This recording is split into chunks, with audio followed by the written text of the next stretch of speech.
தொலைக்காட்சியின் பிரதான செய்திகள். முதலில் தலைப்புச் செய்திகள். அர்ச்சுனா மீதான அவதூறு வழக்கு, நீதிமன்றில் கேதீஸ்வரன் சாட்சியம். இலங்கையில் அடுத்த மாதம் முதல் சுழற்சி முறையில் மின்தடை, வெளியான முக்கிய அறிவிப்பு. தேசிய பாதுகாப்பிற்கு அச்சுறுத்தலா, நாமல் சாடல். எரிபொருள் கொள்முதலில் புதிய சிக்கல் குறித்து அவசர நடவடிக்கை. மத்திய கிழக்கு போரில் கொல்லப்பட்ட முதல் தமிழ் அமெரிக்க ராணுவ வீரர். கனடா அமெரிக்க எல்லையில் கனடியர் சந்தித்த மோசமான அனுபவம். நியூ ரங்கராஸ் தங்க சுரங்கம், Markham and Steeles, 6055 Steeles Avenue East, C102. தொடர்பின விரிவான செய்திகள். யாழ்ப்பாண பிராந்திய சுகாதார சேவைகள் பணிப்பாளர் வைத்தியர் கேதீஸ்வரன் அவர்களால் நாடாளுமன்ற உறுப்பினர் ராமநாதன் அர்ஜுனாவிற்கு எதிராக தொடரப்பட்ட அவதூறு வழக்கு நேற்றைய தினம் பருத்தித்துறை மாவட்ட நீதிமன்றில் விசாரணைக்கு எடுத்துக் கொள்ளப்பட்டது. இதன்போது சுமார் 2 மணித்தியாலங்களுக்கு மேலாக பணிப்பாளர் கேதீஸ்வரன் சாட்சியம் அளித்தார். கடந்த 4/7/2024 அன்று சாவகச்சேரி ஆதார வைத்தியசாலையின் பதில் வைத்திய அத்தீட்சகராக வைத்தியர் அர்ஜுனா பணியாற்றிய போது யாழ்ப்பாண பிராந்திய சுகாதார சேவைகள் பணிப்பாளர் கேதீஸ்வரன் வலி நிவாரணிகளை போதைப் பொருட்களாக மருந்தகங்களூடாக பாடசாலை மாணவர்களுக்கு விற்பனை செய்வதாக அடிப்படையற்ற குற்றச்சாட்டொன்றை முன்வைத்திருந்தார். இந்த கூற்று தொடர்பாகவே இந்த அவதூறு வழக்கு தாக்கல் செய்யப்பட்டிருந்தது. இந்த வழக்கின் ஆரம்ப விசாரணைகளின் போது குறித்த காணொளி தன்னாலேயே பதிவேற்றம் செய்யப்பட்டதையும் அந்த தகவல் தன்னாலேயே கூறப்பட்டதையும் அர்ஜுனா ஏற்றுக்கொண்டிருந்தார். மேலும் அக்குற்றச்சாட்டின் உண்மைத்தன்மையை நீதிமன்றில் நிரூபிப்பதாக தமது தரப்பு நியாயத்திலும் அவர் குறிப்பிட்டிருந்தார்.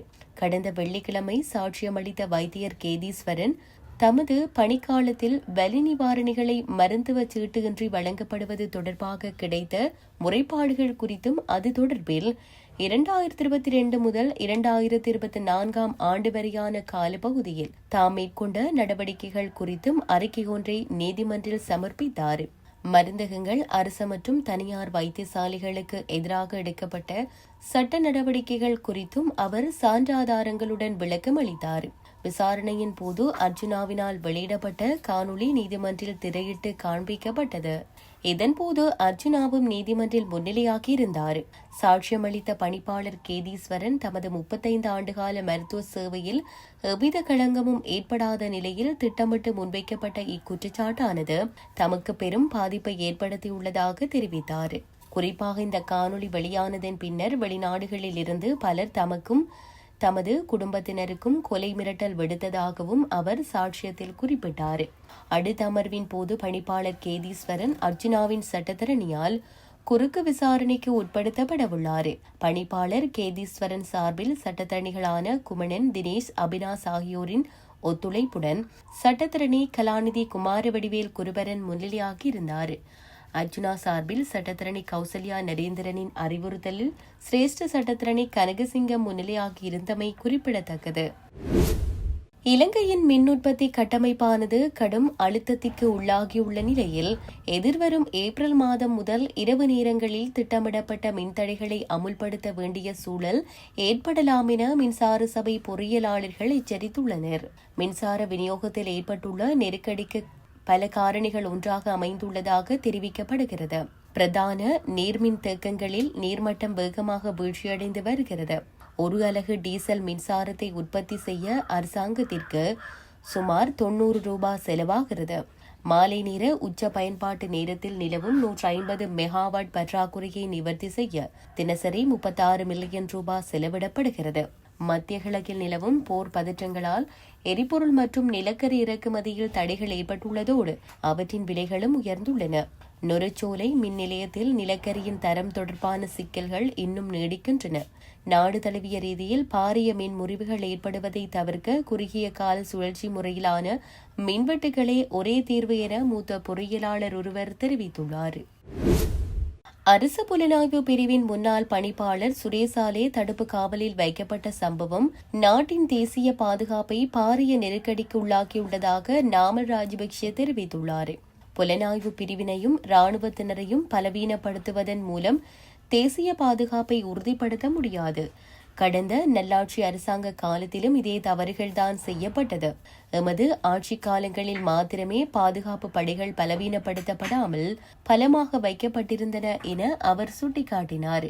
முன்னாள் ஜனாதிபதி கோட்டாபய ராஜபக்சவின் அரசாங்கத்தை பணத்தை செலவு செய்து சதித்திட்டம் மூலம் கவிழ்த்தமை தொடர்பில் தமது அரசாங்கத்தின் கீழ் விசேட ஜனாதிபதி விசாரணை ஆணைக்குழு ஒன்று அமைக்கப்படும் என அவர் உறுதிபட தெரிவித்தார்.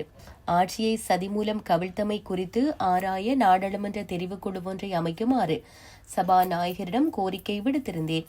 ஆனால் இதுவரை பதிலில்லை. இவ்வாறான சதித்திட்டங்கள் கண்டறியப்படாவிட்டால் எந்தவொரு அரசாங்கமும் நாட்டை முன்னெடுத்து செல்ல முடியாது.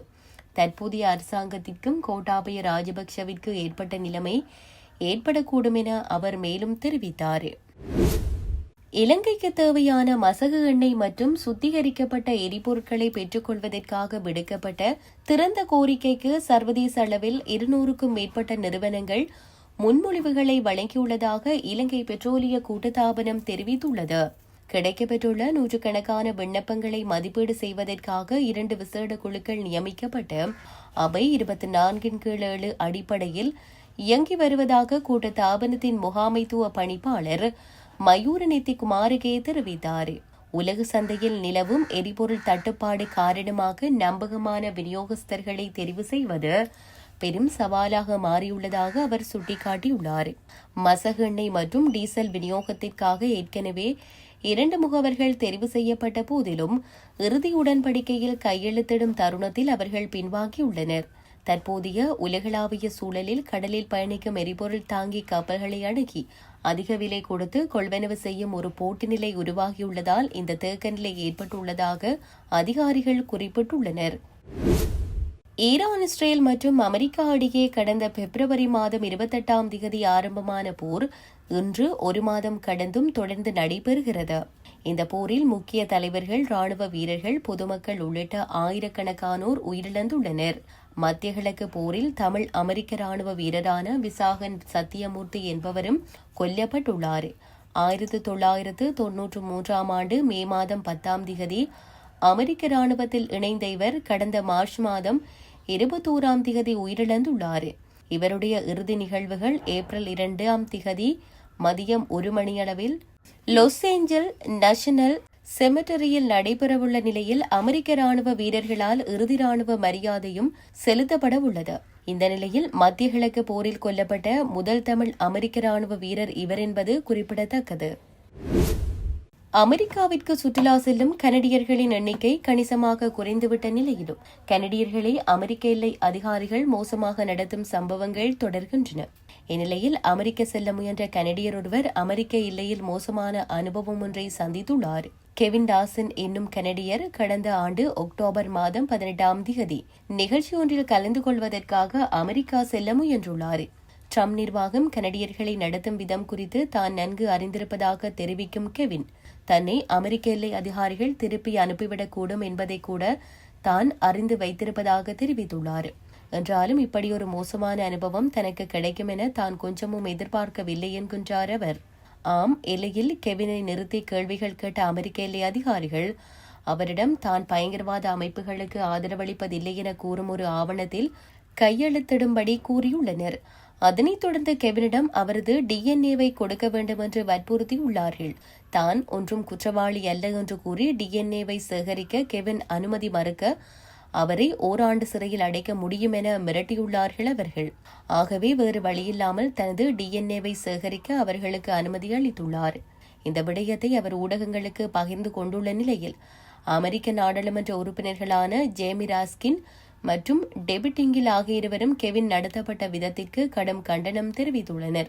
ஏற்கனவே கனடாவிற்கும் அமெரிக்காவிற்கும் இடையிலான உறவு ட்ரம்பால் கடுமையாக பாதிக்கப்பட்டுள்ள நிலையில் ட்ரம்ப் நிர்வாக அதிகாரிகள் கெவினை நடத்திய விதம் குறித்து அவர்கள் அதிகாரிகளிடம் விளக்கம் கூறியுள்ளார்கள். அத்துடன் மெக்சிகனை சேர்ந்த டெபிட்டிங்கில் கனடா தங்கள் குடும்பம் மற்றும் கனடாவிற்கும் மெக்சிகனுக்குமான உறவு வெளியேற்ற பெற்றதென்றும் நாங்கள் கனடியர்களை நேசிக்கிறோம் என்றும் கூறியுள்ளதுடன் கெவின் விவகாரம் குறித்து தாங்கள் விளக்கம் கேட்டுள்ளதாகவும் பதில் கிடைக்கும் வரை விடமாட்டோம் என்றும் கூறியுள்ளார்.